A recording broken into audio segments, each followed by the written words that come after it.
pediatric patients. Actually, there's no much difference between the management between adult and pedia. Okay? Although in adult, medyo mas mataas na yung mortality. Okay? So sabi nga namin, swerte kung nabuhay nila ang pasyente nila until such time na nasa adult period na yung pasyente. Kasi aside from the congenital problem, marami ng mga comorbidities that will occur during the adulthood. Now, I will be emphasizing some issues, okay, some issues that were not discussed a while ago. So, I have nothing to disclose. This is pulmonary hypertension, despite the development of treatment methods, remains a serious disease. But then prognosis of patients with pulmonary hypertension is very variable, okay, depending on the etiology, functional class, clinical hemodynamics parameters. This slide shows the burden of pulmonary hypertension in US. The total number of deaths with pulmonary hypertension increased from the year 1999 to 2008 from 57% to 61%. How about in the Philippines? Okay. Unfortunately, in our country, a vast majority of our patients with pulmonary hypertension remains underdiagnosed. Okay. Most of the time, you will catch patients already with severe pulmonary hypertension with overt right ventricular failure. There's no local registry nor guidelines for treatment of pulmonary hypertension in critical care, and treatment availability is very, very narrow. Now, this has been discussed a while ago. Okay.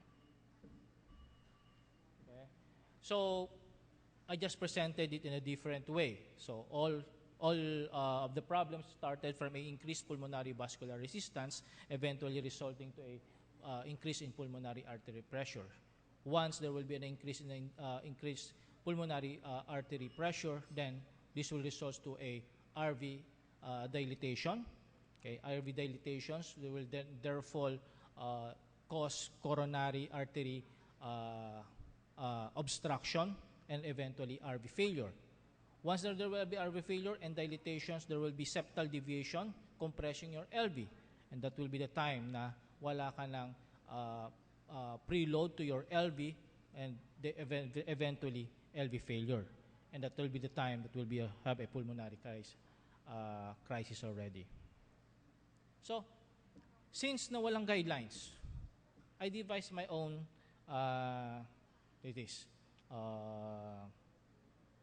treat. So, T for think fast, act fast. R for reduce pulmonary pressure. E for ensure adequate tissue perfusion. A, always go back to basic. And T, treat the underlying cause or contributory factors. Now, think fast, act fast. Okay? Which means to be able to formulate a solution, you have to identify the problem, right?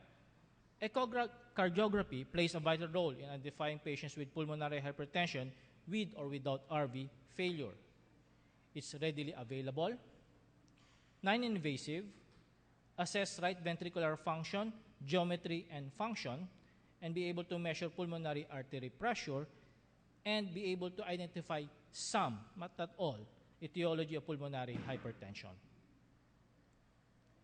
These are some or parameters that are used to identify pulmonary artery pressure and your RV function. Most of the time, for the RV function, we'll be using TAPSE or the RV FAC, okay, for the RV function. This is actual patient clippings of the 2D echo showing to you an enlargement of RV, an RRA, and the deviation of your interventricular septum compressing your LV. Your TR jet is velocity is actually high, showing to you a severe tricuspid regurgitation. And the dilated interventricular, IVC, okay, So that means a sign of also increased pulmonary pressure. So, echo, yes. But in our institution, once the patients are already in ICU, okay, we actually use pulmonary artery catheter. Still the gold standard.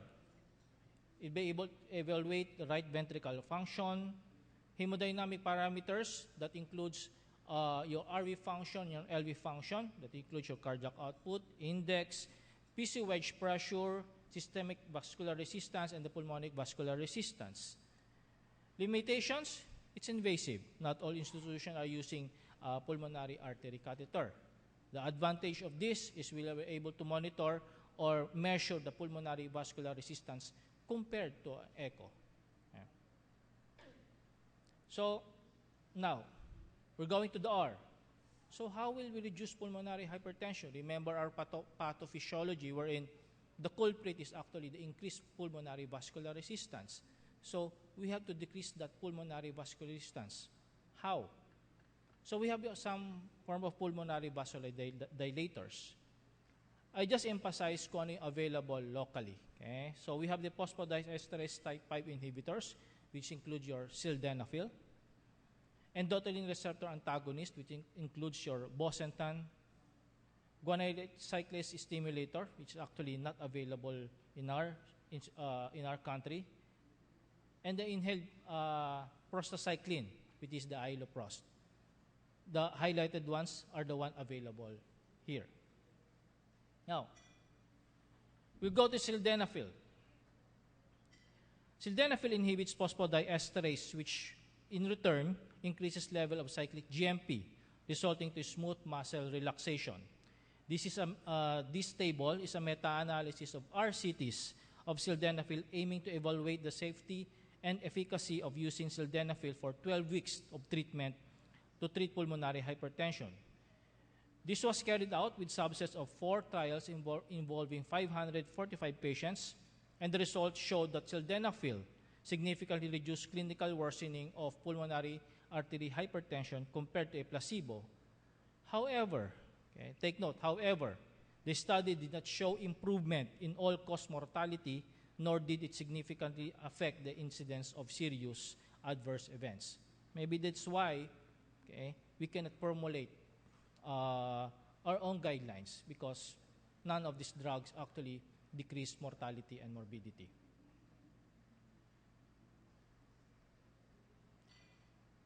Bosentan is a competitive antagonist of endothelin 1 at endothelin A and B, resulting to vasodilation of pulmonary vessels, approved by U.S. Food and Drug Administration for patients with functional class 3 and 4.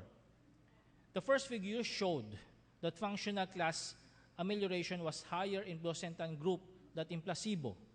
The second figure showed a significant reduction in the mean pulmonary artery pressure in the bosentan group. This meta-analysis demonstrated that treatment with bosentan improves the clinical outcome of pulmonary hypertension. The 6-minute walk distance is a reliable tool to assess exercise capacity in patients with pulmonary hypertension.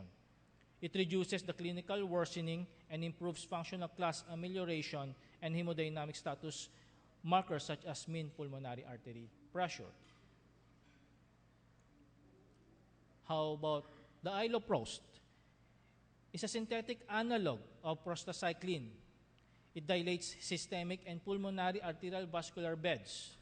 This meta-analysis shows that clinical worsening incidence in patients treated with bosentan and sildenafil was significantly lower than in patients treated with placebo. The clinical worsening incidence was also lower in patients treated with iloprost than in placebo group, although the difference was not statistically significant. This is the usual dose in Pedia. Okay, they're actually using iloprost at 0.25 microgram per kilo. Although in adult, we use 0.25 per dose, 25 microgram per dose can be given Q6 or Q8. Unfortunately, in other countries, there's availability of sildenafil in IV form. in our country, we don't have. So we only have the oral form. The usual dose is actually 20 milligrams Q8, up titrated to 40 and up titrated to 80, dose dependent. Now, in adult cardio, we're not just satisfied in just decreasing the pulmonary vascular resistance or just decreasing your pulmonary artery pressure, because we have to consider about your tissue perfusion. Okay. The ultimate goal is to prevent multi-organ failure. Okay. So, we use what we call the goal-directed therapy. This is strategy that we use in critical care involve invasive monitoring and aggressive management. Here, we target certain values such as your cardiac output, cardiac index, your stroke volume, systemic vascular resistance, and pulmonary vascular resistance by manipulating your fluids, inotropes, and vasopressors. So, dito, min-emphasize namin in adult cardio, okay, we don't just adjust the inotropes, your vasopressors, or your fluids without certain parameters. Okay?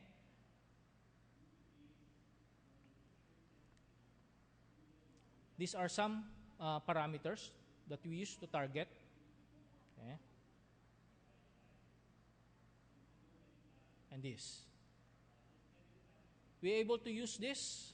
We're able to manipulate the values depending on how you adjust the inotropes, your vasopressors, and your fluids. Always remember, now, some patients, pag gumamit actually, gusto nyo i-dilate yung pulmonary vascular vessels, you usually use vasodilators like your dobutamine and your milrinone, but without assessing or without considering how about your systemic. If you allow it to severely dilated, then that will compromise your tissue perfusion. Now, you don't only just monitor your pulmonary vascular resistance, you just monitor your blood pressure. Okay? How many of you just entertain yung blood pressure? Meaning, is a good blood pressure entails or ensures to you that you have a good tissue perfusion. These are some parameters that we have to monitor. Most of us in critical care,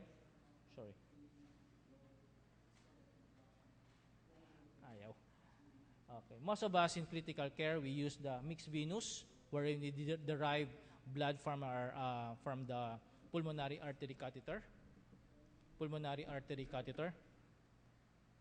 or from the IJ catheter. So if we derive the blood from the IJ catheter, then the normal mixed venous is 70, and for those patients who are derived mixed venous from the pulmonary artery will be 65. Which means, kapag mababa doon, then you have no adequate tissue perfusion, even if you have a good blood pressure. Another, if you don't have a good tissue perfusion, diba? Magre-reverse into what? Into anaerobic metabolism. So that will be the time na nag-i-increase yung lactate levels ninyo. So these are the things that you have to target to ensure you have an adequate tissue perfusion. Even if maganda na pulmonary vascular resistance ninyo, even if you have a good pulmonary artery pressure. These are the vasopressors and inotropes that we usually use. Okay? The terplecin is not actually available locally, and the rest are actually available. So I explain to you each one of these. We have the vasopressors. This includes your epinephrine, your norepinephrine, and your vasopressin. Okay? Kasama actually dito yung dopamine ninyo. But in pulmonary hypertension, we shy away from using your dopamine. Why? Because of its tachyarrhythmic effect. As mentioned by Dr. Azcueta, as much as possible, okay, walang too much oxygen consumption. So you don't want your patients to be on the tachy side. So we shy away from using your dopamine. Most of the vasopressor that we use is the norepinephrine, okay, and the vasopressin.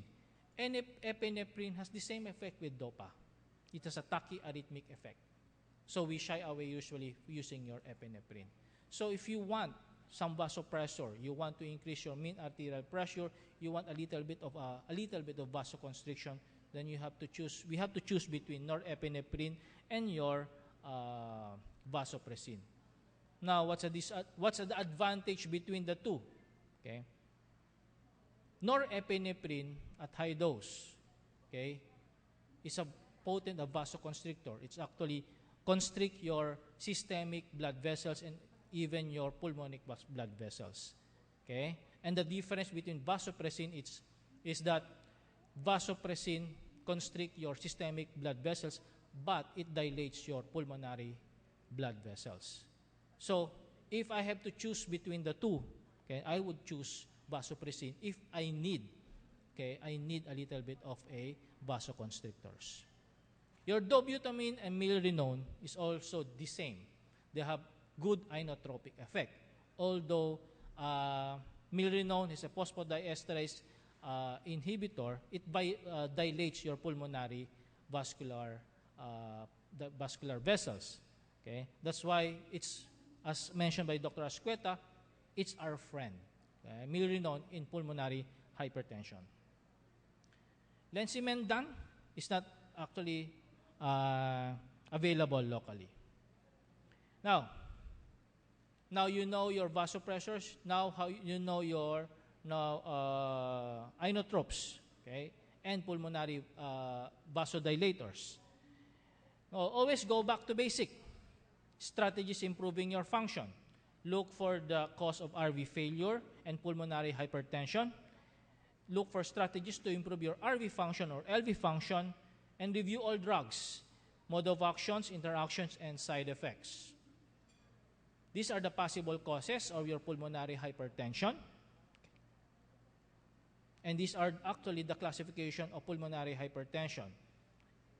Congenital heart disease is actually included in group 1, but most of us in adult cardiology, the most common cause ng RV failure is still the group 2, which is the LV dysfunction. Strategies to improve your LV function, as mentioned a while ago, we have your increase your contractility by using your dobutamine and milrinone.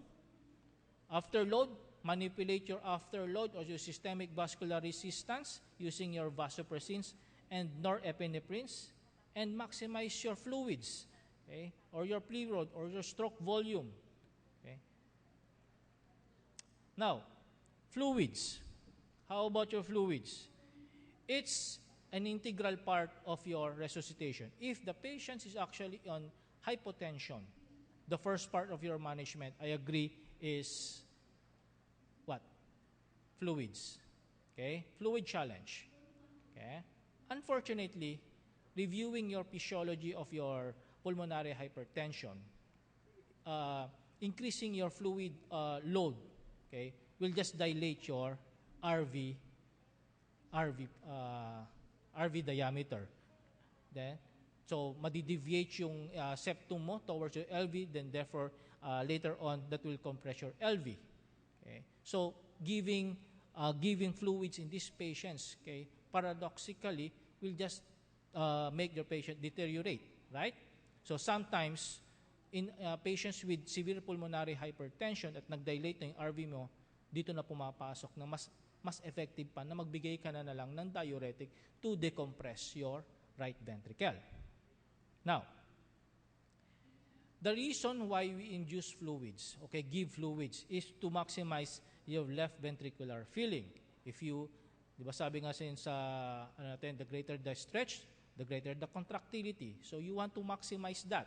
So, kaya minamaximize natin yung left ventricular filling. What ang parameters namin? We usually use the parameters in fluid management using your stroke volume. Most common, we use the PC wedge pressure or pulmonary capillary wedge pressure. Okay? Your pulse pressure variability or stroke volume variability. in some patients or some institution, they still use the CVP. Pero going back to that problem or physiology, will the CVP be accurate way of saying that the patient needs fluids or not? Definitely, mataas yan. Diba? Mataas ang PA pressure mo eh. Even your PC wedge pressure will not be adequate or will not be accurate. The reason, na-compress na yung LV mo. Okay? Because of your deviation of your interventricular septum. So pag na-compress na yung LV mo, then definitely you will have an increased PC wedge pressure. But does that mean that the patient do not need fluids anymore? Now, what we usually do is to measure the transmural pressure. The transmural pressure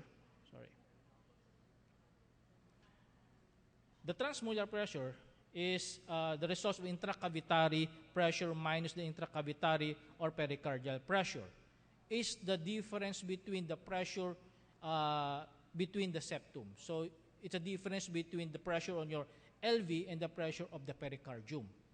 The lower the transmural pressure, meaning pwede kang magbigay ng fluids.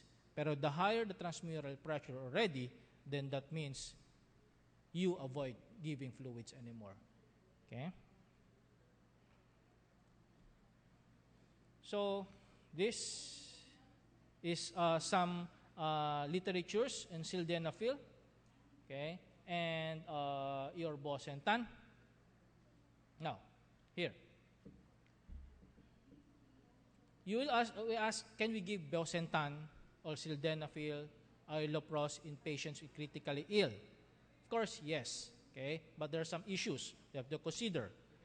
Your bosentan is given at 62.5 milligrams twice a day, up titrated to 125 milligrams twice a day.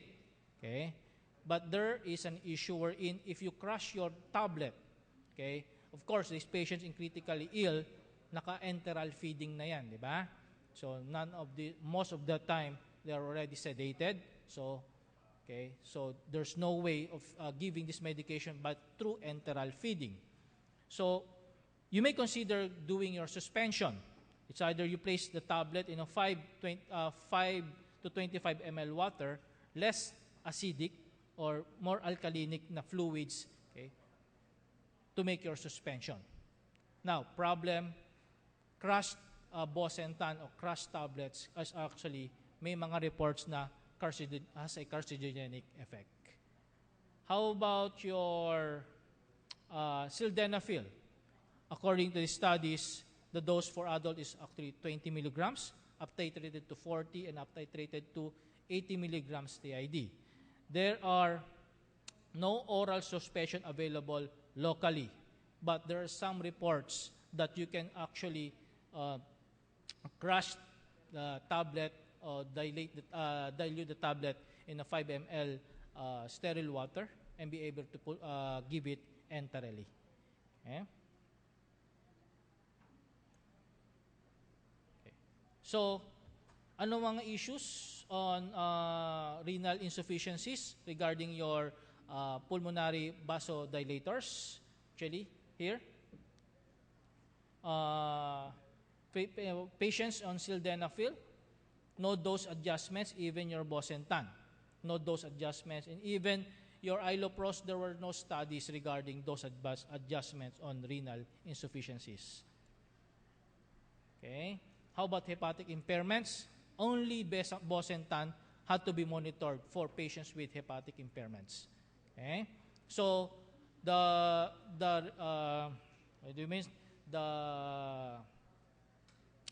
requirement, okay, for bosentan, if your amylase is three times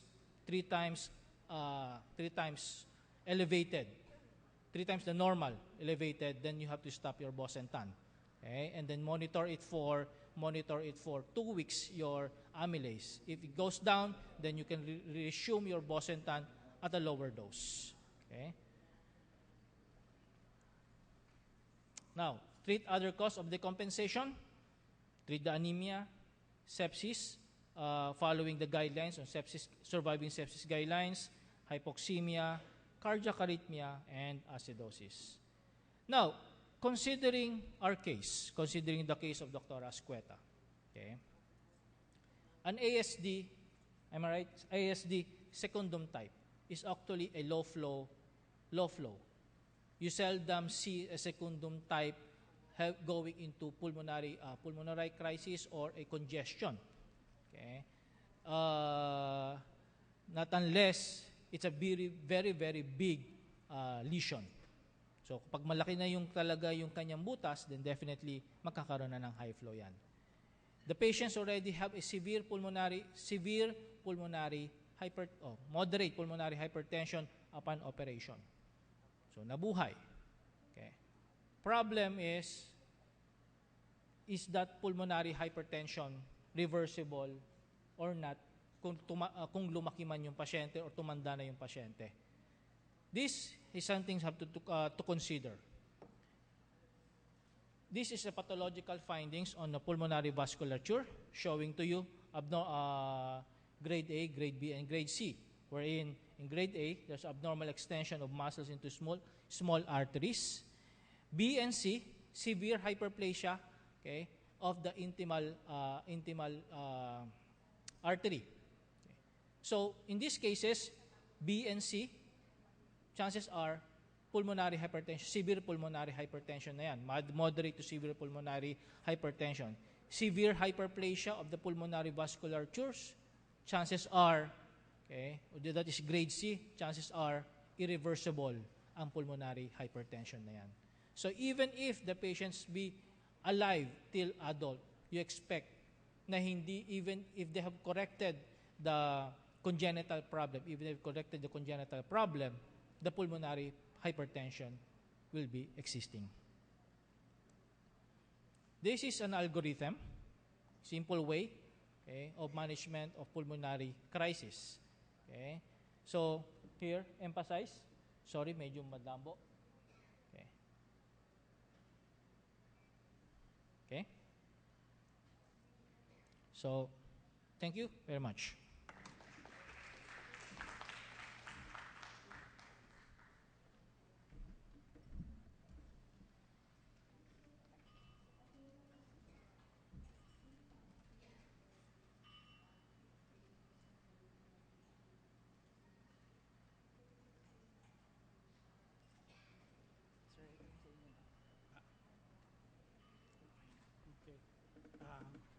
The two speakers were mentioning about pulmonary crisis.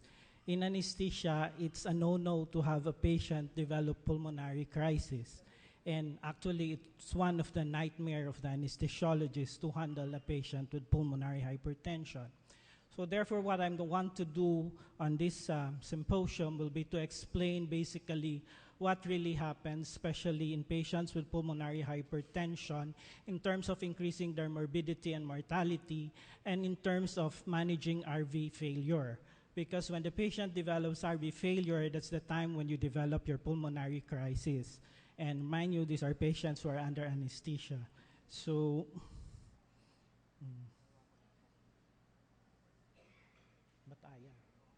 like I said, this will be on the how an anesthesiologist will approach a patient with pulmonary hypertension. And I want to do it on a comprehensive basis, so I'll not just be discussing the case per se, so it will be on a comprehensive basis, and I'll be talking about physiology for you to be able